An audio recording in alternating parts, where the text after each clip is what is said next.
Pavle. So we all know the SaaS is the sexy thing around. Everybody's talking about it. Everybody wants to get that recurring revenue, but it doesn't work actually for every business model. And startups start off, try it, and then try to pivot and figure out what will work for them a bit better. Yeah. So any tips, advice on pivoting your revenue model and adapting to the whole thing? Yeah. Yeah.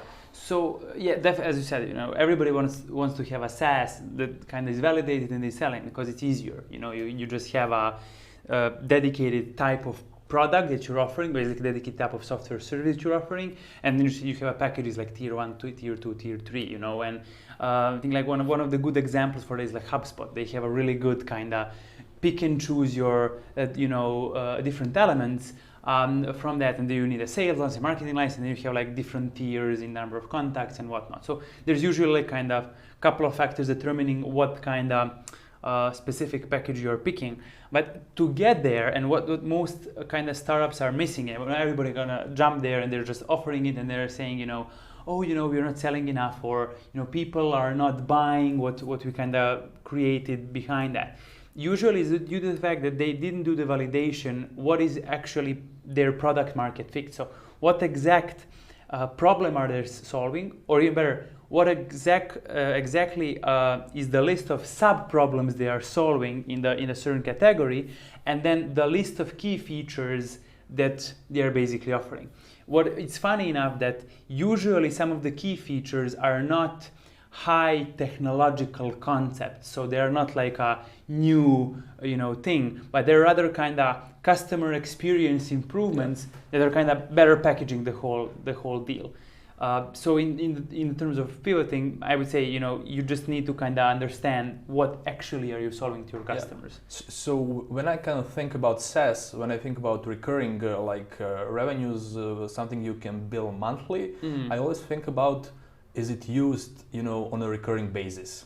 So if it's used like once half a year, is it really a SaaS? Yeah.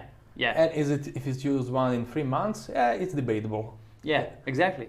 So it's tricky. It's like a double blade sword. From one end, it's nice that you have people buying and consuming and paying you like annual license subscription if they're using like a couple of times a year.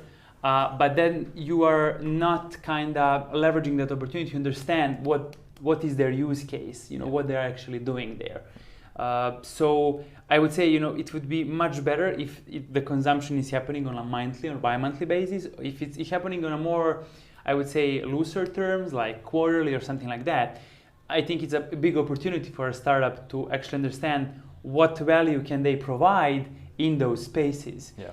It can be analysis, it can be monitoring, it can be CRM feature or whatever. Or even like a strategy that can increase engagement over the period, like increase the frequency of use in a way. In a way, yeah, definitely.